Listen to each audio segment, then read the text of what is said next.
Excellent. Good? Yeah. So, after working and working and working and adjusting and adjusting and adjusting people, year in, year out, and the benefits of chiropractic to everyone else. What about the benefits of chiropractic to me? Through giving adjustments. So, I hope that, well, what I realize is that by giving adjustments to people and helping them to experience a better quality of life, chiropractic also works inwardly upon me at the same time. And what I mean by that is being true to yourself and listening to yourself and understanding yourself and knowing yourself better. A lot of times people lie to themselves, and I think it's just a protective mechanism. But when you're true to yourself and you want to improve yourself and you do everything that you can within yourself to be better, I think that's all part of what we do and helping us to get closer to God. And that's chiropractic for me. Anyone like to ask Phil Bracco anything? Anyone? Anyone? I'd like to ask you something, Phil. Yeah. About, being true to yourself. Is that always an easy process? I mean, if there's a challenge, you just gotta... Nothing is easy. And as a process, if you really want to, if you're really starting to step up the ladder, I think it does become easier because you realize what's true and what isn't true. A lot of times people do things and they get away with things, but are they really getting away with things? Are they really getting away with things? So, we all have to answer to a higher entity, right? Anyone like to ask Phil Bracco anything? Anyone? Nancy! Yeah. This is CC. Do you know like human have questions inside you?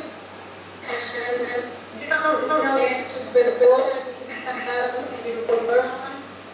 And they say something and they answer to you that help. I lost the last part. That question. Nancy, wait, it's breaking up again. We heard you first, then it broke up. We heard you say something about questions inside of you. Okay.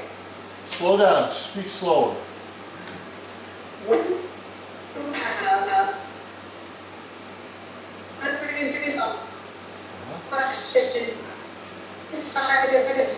Okay, we have a question inside of you. When you have a question inside of you, Do you find that you should say something or they bring ready to anything more? There's something about when I couldn't understand the last part. You're breaking up so much that It's one of these high frequency nights down here, Nancy. we're really not understand. You want to text us? Or you can call me, you can say it on the phone if you want. Yeah. right. Alright, Fernando, do you want to ask Phil anything while you're here? Alright. She's going to call me, then we'll... Look at Jack. I think he's good. And that's my little guy who in 8 days will be 2 years old. Wow, I can't believe it. He's a tank. He is a tank. I think he's a prop. Alright, Phil, here we go. Okay, Nancy, go ahead. So, Wait a second. I have to shut the sound down. Give me a moment, Nancy. no, I shut the mute here. Okay. So go ahead. So, when you have something inside yourself that you haven't resolved, or you have an unanswered question, do you find that sometimes you'll be working with somebody and they'll just say something that'll spark the answer for you? Yeah, that has happened in the past, yes. That can happen, yeah. I can't think of anything in particular right now, but I feel like that does happen.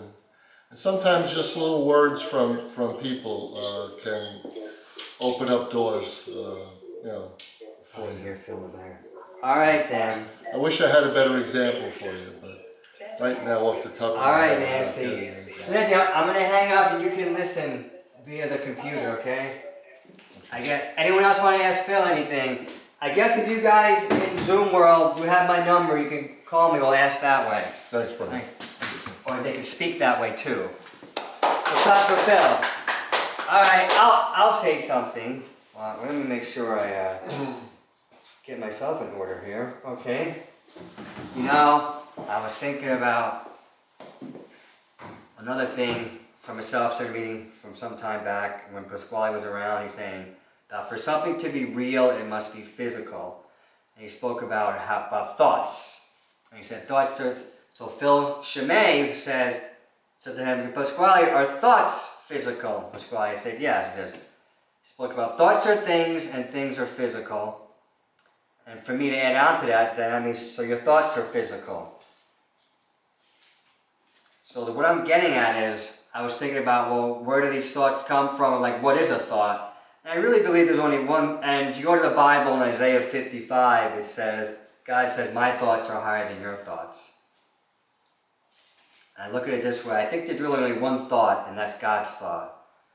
And what we can do is tap into that. And chiropractic helps me get rid of all this debris inside of me so I can tap into that thought and bring it through. And as I'm doing that, what I realized from the last meeting was, and that thought really got stuff to me, is just love. You want to call it the Holy Spirit, whatever you like. But as these things that were in the way of me connecting with God's thought have left me, what I realized was, I could sense was, I have more of that God's thought or love coming inside of me. And it was very intense for me. I don't know why, but I was coughing. But I didn't have any phlegm. I didn't feel sick, like fever or anything like that. And it's a long story, but I had to ground myself. Ground myself, meaning into the earth, which is another story I'll get to another time. But it really made me slow down. And just remember the thing, as this stuff first comes in, it was extremely intense for me. And it did make me slow down. When I got home, I just had to relax, or I made sure I took Jack out. And thank God for Sora, or I wouldn't be able to be up here, because by her adjusting me, it really helped me. But what I'm saying this is, what Phil was saying about the truth, really, for me, that was very intense. And how they go to the office and I can sense things from people more strongly. But the one thing I learned from being at Self-Center is I'm aware of this. And being aware of it allowed me to relax, not get upset, not run around looking for all sorts of things. Just sit home and know I'll be okay. I just have to work through this and process it. And that's one of the biggest gifts that we have down here. It allows us to just slow down and know to go through this process, and we're going to go through it with the help of our friends and family, and we'll do it. So that's all I want to say. Does anyone want to ask me anything? Phil. Phil, let's see if we can hear you. All right, would anyone like to ask me anything? You don't have to. All right then. So we'll clap for BPC. Still not a question? No? All right. Now, wait. Phil Chimay, let me hear you say something. You're on mute. You have to unmute yourself.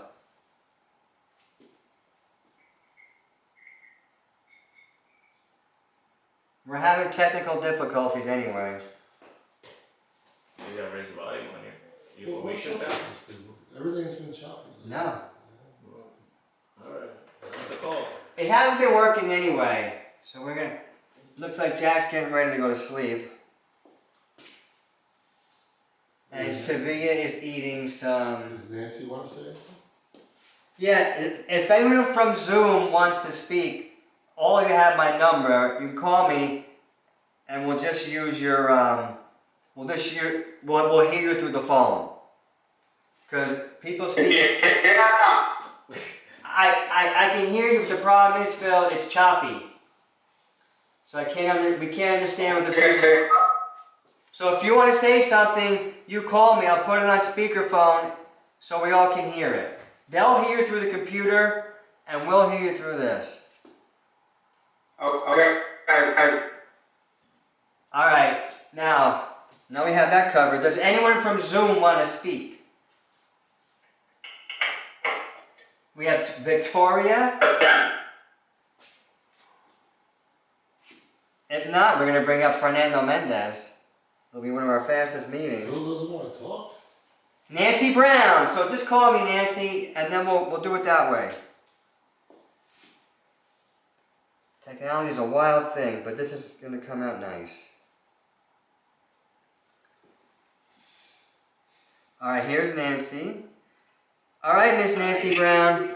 I'm going to bring you over here so we all can hear you. All right, Nancy, go ahead. Hi, everybody. This past month, what I've been noticing inside myself and in people all around me, people that I work with, my friends, seems like everybody's in a process of change. The metamorphosis, the change, the moving from one place to another. I just wanted to comment on that because I think that chiropractic is definitely part of this. As we know, the medical profession is changing and going down and being quite questionable, and it continues, and that's changing, and a lot changing in our society and in our. So I was interested in what Phil said. It's a change inside of ourselves that I think we're all feeling. I find for me that it's important to articulate it to myself, to find the words to describe it to myself sort of helps me move forward in the process. That's it. Anyone like to ask Nancy Brown anything? Anyone here? Phil Bracco. Does she ever feel fear of the metamorphosis or the changes that take place? The fear is not of the metamorphosis. The fear is that I don't want to make the wrong decisions. I want to choose correctly moving forward. So I get a little nervous about that, honestly. Anyone else like to ask Nancy Brown anything? All right. Thank you, Nancy. I'm going to hang up. All right, let's clap for Nancy Brown. All right, folks. Phil went off, so Victoria or Hugo or Sevilla, when I say anything, you'd have to call me. Or Fernando's phone, or... Yes or no, Tori? No? All right.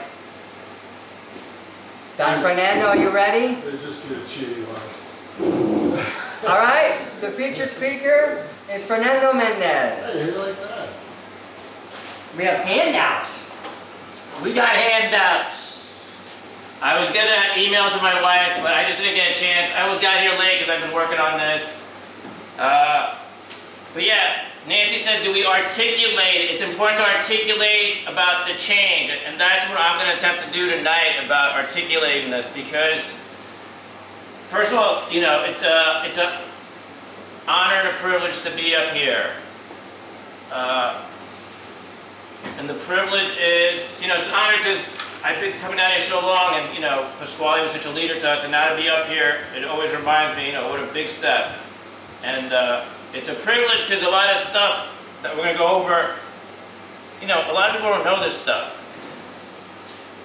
So, Pasquale left us a story, it was a structure. And it's a story to get us out of this mess. And I've been dealing with it for 20 years trying to figure out this story. What's he telling me? And, I think Brian said it last time.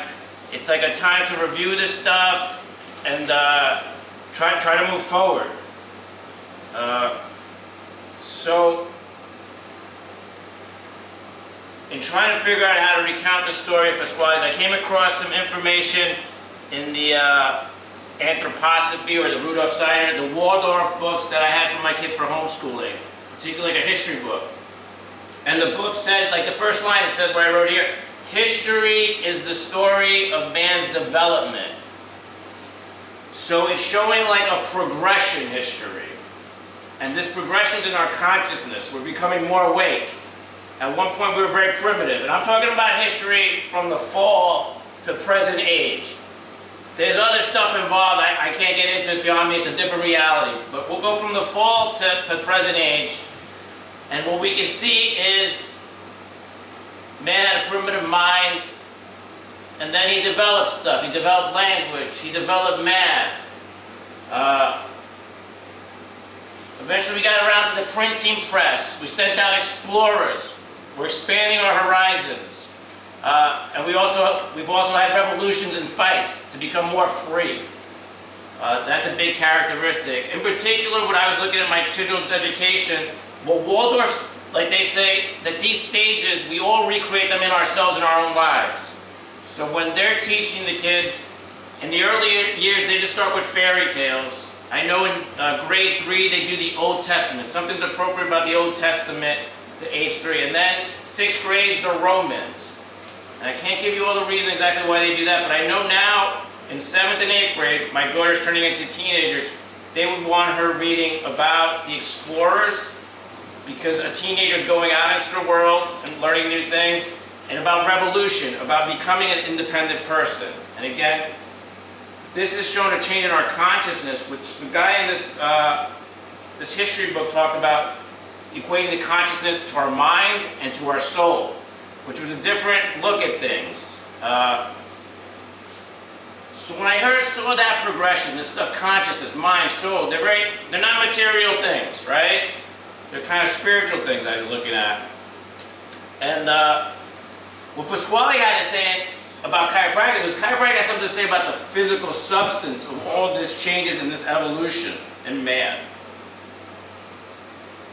And now we can see something that happened, a story from history that's informing us about who we are. And an interesting thing we have is a picture of what's coming at the end of that history. Maybe what's in our future. And for those at home, I printed out a picture of the Christ with the heart in the middle. And I wrote, "Know thyself. We are made in the image of God." And the idea is that we can see that each of us is going towards that Christ-like person, becoming the best we can be. And we see this order in the physical world, just if we see, I'm sorry nobody at home has all these images, but I show like a little seed becoming a person. And we know these things happen like clockwork, and there's a growth, and there's order in the physical world. Then we go into just looking at the human body as a chiropractor, and you see its structure and how it's organized, how it works. And we say structure determined function, or structure function. So again, we're looking at order.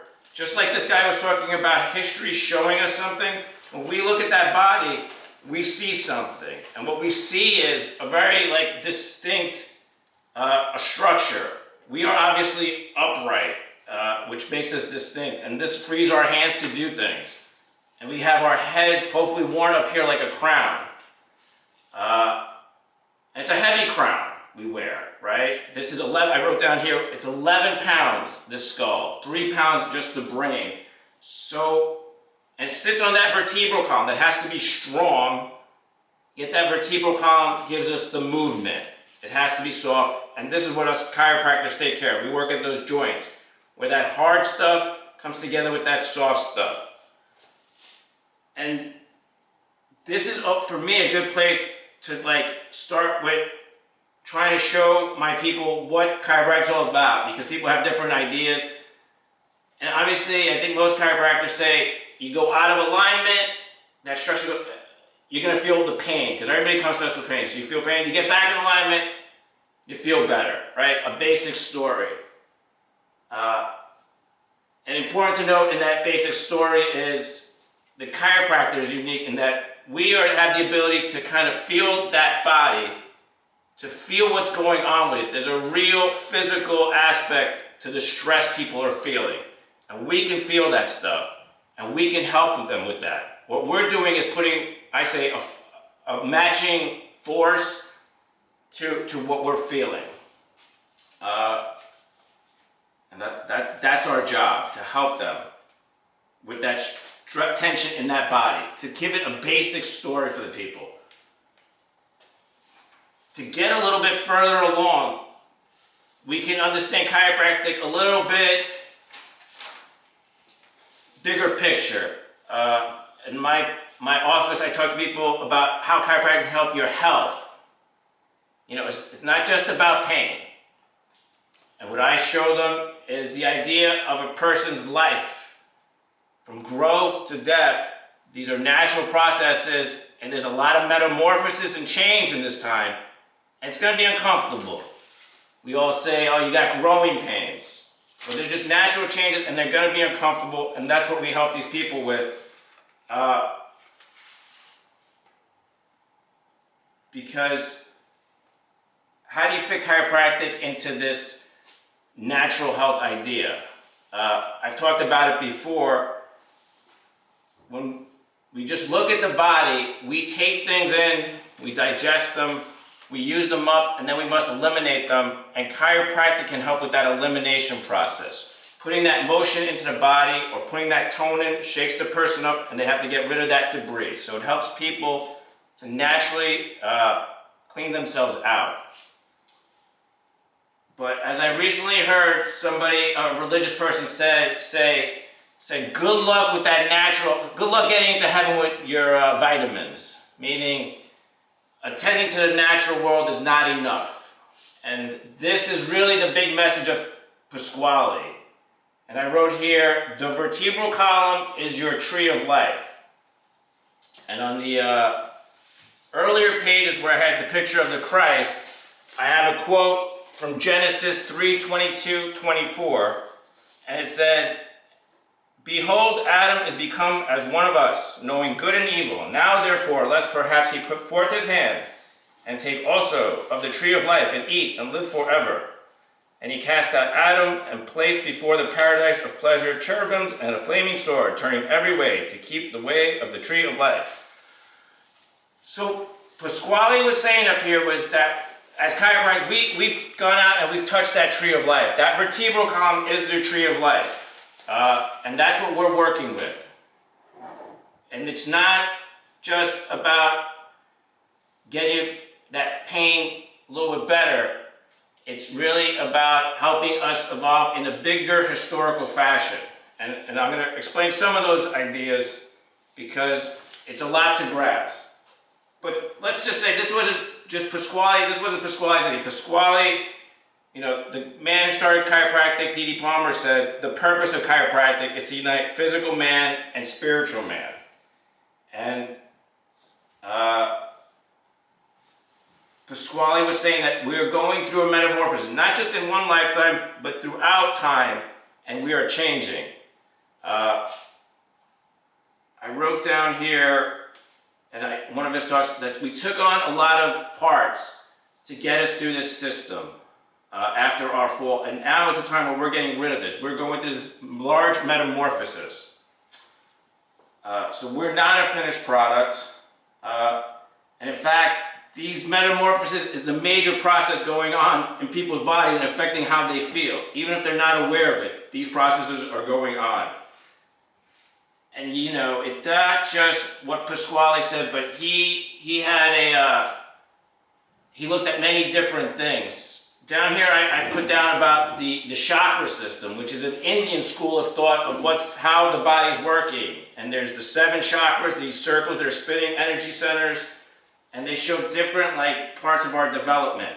If the lower chakras are for just surviving, and then you raise up your consciousness and become more enlightened. They talk about a crown chakra, and I show that picture of the Christ. If you look at Western art, anytime they have a saint, the guy has a halo, which in the Indian system would be that crown chakra, or that God, or being just one with God, whatever that would mean. Just below that, they call it the third eye, or the pineal gland, which is what I like to talk about, or a Christ consciousness, of just being your best. And that pineal gland, I always find it unique. It's also known as the epiphysis cerebri. And the epiphysis cerebri is that pineal gland up here. But the epiphysis down in the body is where the bones, again, are going from soft to hard. It's that transition zone. Again, where the chiropractor is working at. And then I wrote down here Ezekiel 37. We have the idea of the spirit being taken out of the man's bones. And now the spirit must come back into the bones. I wrote 33 vertebra, Jacob's ladder. So again, we have all these vertebrae, just like that chakra system, being a way for development, obviously the erect posture. And what Pasquale said about these chakras and about what happens when we get these chiropractic adjustments is that these spinning circles slow down, we tone them down, and they become squares. There are no circles in heaven. So we stop going round and round, and we have kind of our answer, we have our heaven. I wrote down the Day of Atonement, because in the Jewish religion, that's, I think, the most holy day. And in chiropractic, we talk about tone and the adjustment helping the tone. So before, when I say chiropractic can help you with your health, about helping you eliminate things, now when we look at a step further into the spiritual nature of man, we see that as getting rid of man's imperfections when we get adjusted, or the sins coming out of us. Let me see here where I am. Now I'm going to get into my sections of quotes here. So the first one I have is from Edgar Casey. He said, a violin or piano that is out of tune makes sour, discordant music, symbolic of disease or illness. Just as a skilled musician can bring the instrument back into attunement, we experience healing when our vibrations, right down to the atomic level, are adjusted in a correct manner. In essence, all healing is the changing of vibration from within. The next quote I have says the honest truth. It's from a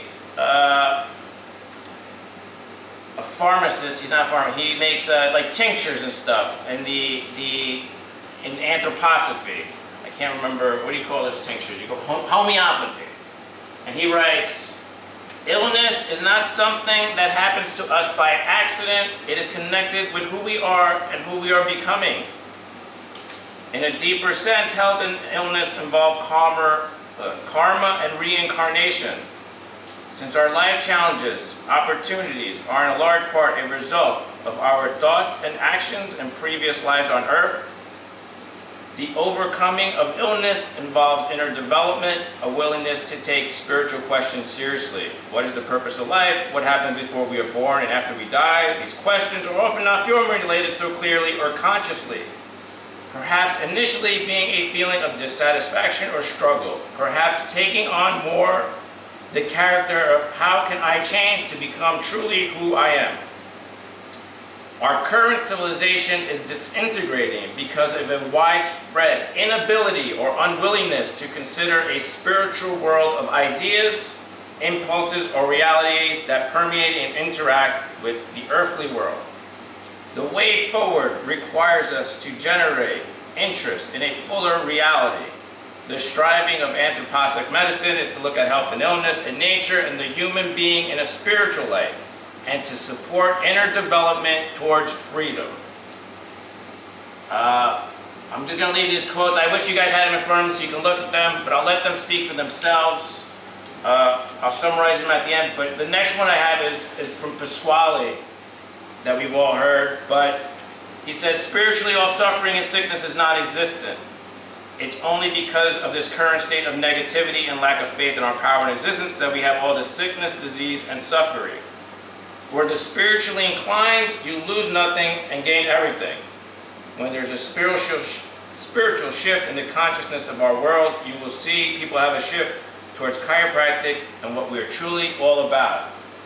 After that, I have something from Brian's office, and so you can read that in your own time. But the key thing I got from this one from Brian is, he says, the word suffer does mean to endure pain. It also means to undergo, pass through as change, to allow, to permit. And then I have two quotes from the Bible, from what Jesus had to say, or not him, but 1 Peter 2:21. For this you have been called, because Christ also suffered for you, leaving you an example so you might follow in his steps. And then from John 15:20, remember the word that I said to you, a servant is not greater than his master. If they persecuted me, they will persecute you. If they kept my word, they will keep yours. So, what I'm trying to convey here with these quotes is the idea that, yes, we're going through metamorphosis, and it's not easy, it's not pleasurable, even though we are aware of it. There's a lot of suffering involved.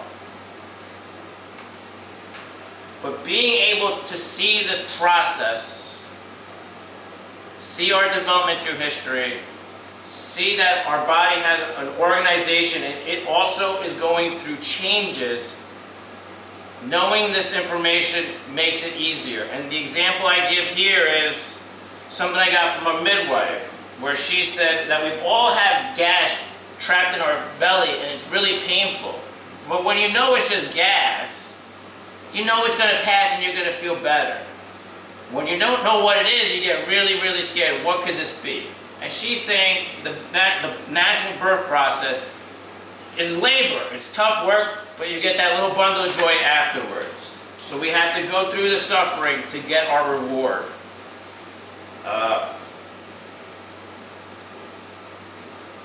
And what is the reward? We talked about, we're gaining that awareness. And Pasquale said that was the point. People would say, Pasquale, what do I need to do? He said, become aware. That's it. Become aware. I was like, all right, just become aware.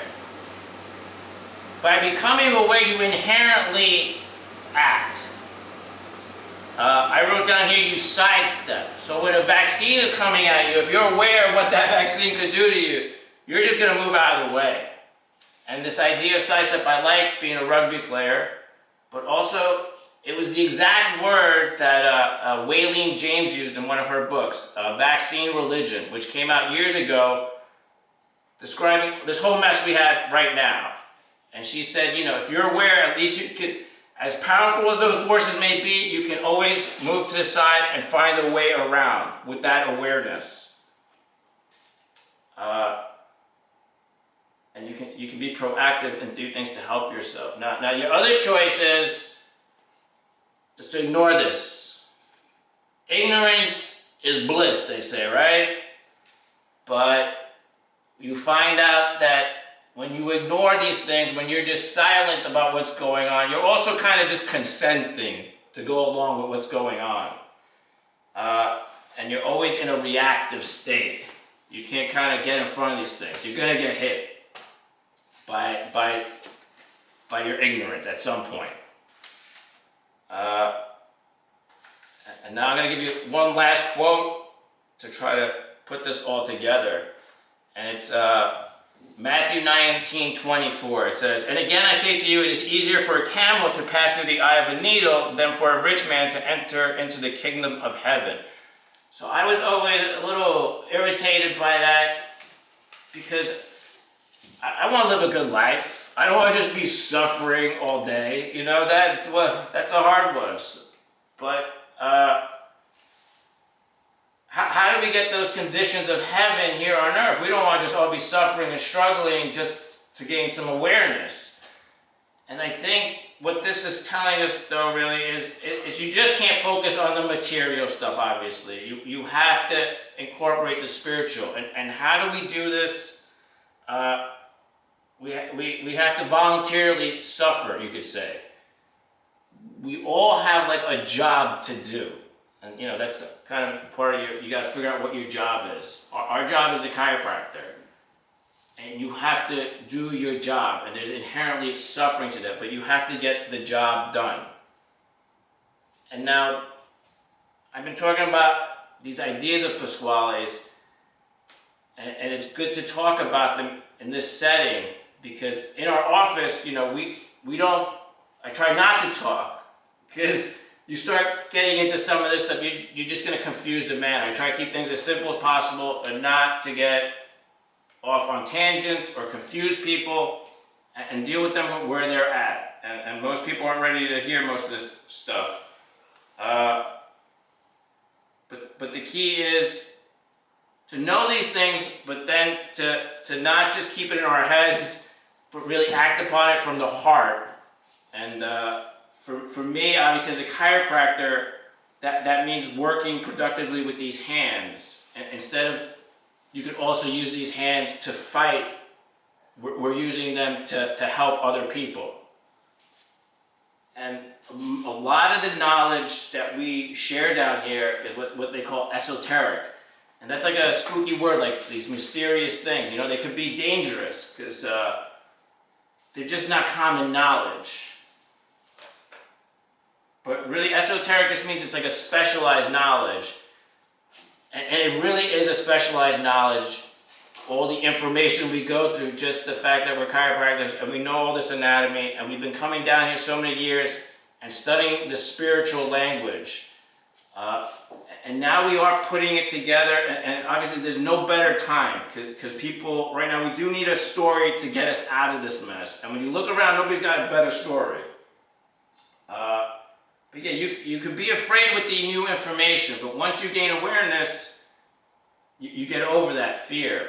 And it's just like, the example I like is, if I show you a picture of a skeleton, you see skeletons, people get scared. It's for Halloween, it's scary things. When you show a chiropractor a picture of a skeleton, he's looking at the structure, seeing what's out of alignment. He's looking at it in a completely different way because of the awareness he has. And it's the same thing with the information here. It could seem like it's too complicated, it can be scary, but once it's processed, you see it makes quite a beautiful story. And again, we need it more than ever, because fortunately,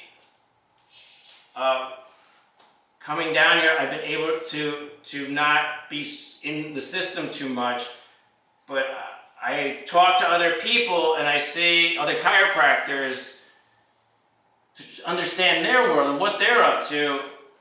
And it's really sad to see that they're on their hands and knees asking these politicians to give them things because they can't stand up on their own 2 feet and do chiropractic, it seems. That we've given away that power, and now nobody knows how to get it back, really, other than going and begging on their knees for these people to give them money.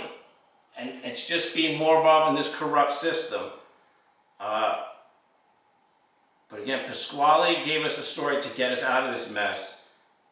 And when we become more aware, we bring more light to the situation. And once, what we say down here, once the light comes in, the darkness can't reclaim that. And that is kind of what this whole process coming down here, self-centered, is kind of bringing in and helping out with. And I'm going to leave it at that. Anyone ask Fernando anything? They're clapping in Pennsylvania. They're clapping in Pennsylvania. Anyone want to ask Senor Fernando anything? Nancy, yes. Alright, Nancy, you're going to have to, you know the deal, to call me. I have, maybe after you could tell, what does that mean, martial healing? You can do martial arts, Oh, I understand. war arts, or you can do healing arts. I understand that. Just All to right, clarify Nancy, my go notes. ahead, Nancy. Okay, first of all, thank you for a brilliant presentation. Really excellent. We can hear her clearly now. Now we can hear you clearly. Not really. Go ahead, Nancy. It hung up. Talk. I think we hear you. Go ahead, Nancy. We can hear you on the computer. You want to? We can hear you. I can hear you. Oh, great. Okay. I wanted to say congratulations. It was an excellent presentation. What did you learn by doing it? That by trying to teach or explain it, I'm learning a lot and clarifying things. And I spent, the days sitting there looking at it, trying to piece this whole story together. And at least I'm at a point now, I remember being in Spain listening to Pasquale on audio cassettes and sitting there with a big piece of cardboard paper and trying to map out the story, what the heck he was saying, try to piece it all together. So I'm here tonight trying to piece it all together with one piece of paper, but it came out to a bunch of pieces of paper. I've taped pieces of paper together. So I'm still working on putting it all together onto one piece of paper to make it very simple. So it's been years and years of trying to work on this and make sense of it. And meanwhile, going into an office and taking care of people and just, you go in there with some intentions and then you gotta just come back down here to deal with the nitty-gritty of pain and getting down and dirty where you're talking about these issues. And again, that's part of going up and down that Jacob's ladder and meeting people where they're at. So yes, I learned a lot. Anyone else want to ask Fernando anything? Anyone? I'm looking at the Pennsylvania crowd. They're being quiet. Anyone? Let me see this. I do have something for you, Fernando. On the form you gave us here, you have the word esoteric, E-S-O-T-E-R-I-C. Then you wrote the word exo, E-X-O-T-O. What does that mean? And that I just wanted, it is a time for us to start communicating these ideas and putting our frequency out there. Again, like I said, now is a time that it's needed more than ever, this story, and just getting these ideas out there will hopefully, bring that frequency into more and more people's lives almost. Because that's how you change your culture, You get these ideas in there and all of a sudden, it's just like in our gut, what can't deal with that frequency is going to go away and everything else will start vibrating to that's going to live. Because it's a positive, it's living good stuff rather than what we have here, which is just something that's picking away at life. We're trying to build it, and they're picking away at it. Anyone else want to ask Fernando anything? Anyone? One more time, anyone? All right, Fernando, gracias. Excellent. Good night, guys.